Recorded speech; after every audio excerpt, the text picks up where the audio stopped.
क्या आप जानते हैं कि भगवान श्री राम के वनवास का रहस्य कई कारणों से जुड़ा हुआ है, जिनमें से मुख्य कारण राजधर्म, सत्यपालन और भाग्य का खेल है। आइए इसे विस्तार से समझते हैं। महाराजा दशरथ क्यों वचनबद्ध हो गए थे?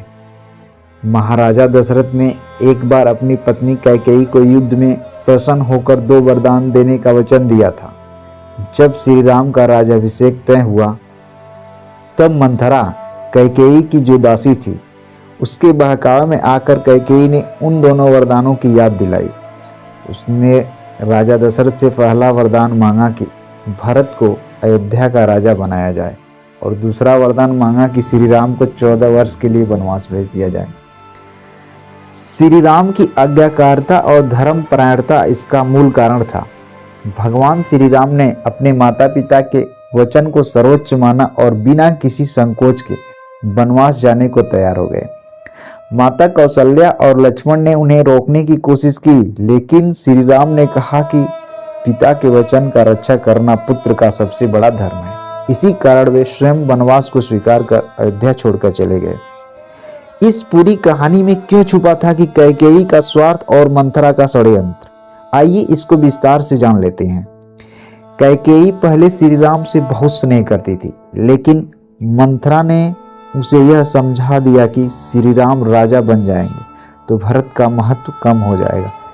इसी भय के कारण कैकेयी ने अपने वरदानों को मांग लिया। क्या रावण वध के लिए वनवास आवश्यक था? आइए इसको भी जान लेते हैं।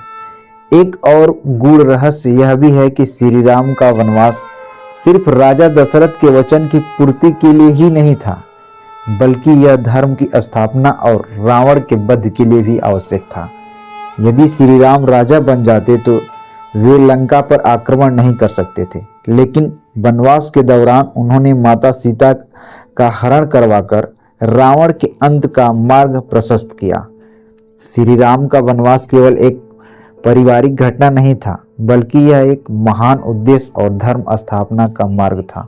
उन्होंने माता पिता की आज्ञा का पालन कर आदर्श पुत्र का आदर्श भाई और आदर्श राजा होने का परिचय दिया। साथ ही वह वनवास रावण के विनाश और राम राज्य की स्थापना के लिए अनिवार्य। रघुकुल रीत सदा चली आई, प्राण जाए पर वचन न जाए। इस धर्म के पालन के कारण भगवान श्री राम आज भी मर्यादा पुरुषोत्तम के रूप में पूजे जाते हैं। दोस्तों, अगर यह कहानी आप लोगों को अच्छी लगी तो प्लीज़ हमारे चैनल को ज़्यादा से ज़्यादा सब्सक्राइब करें और एक दूसरे को ज़्यादा से ज़्यादा शेयर करें कि उनके पास भी यह जानकारी पहुंच सके। आप लोगों का बहुत बहुत धन्यवाद।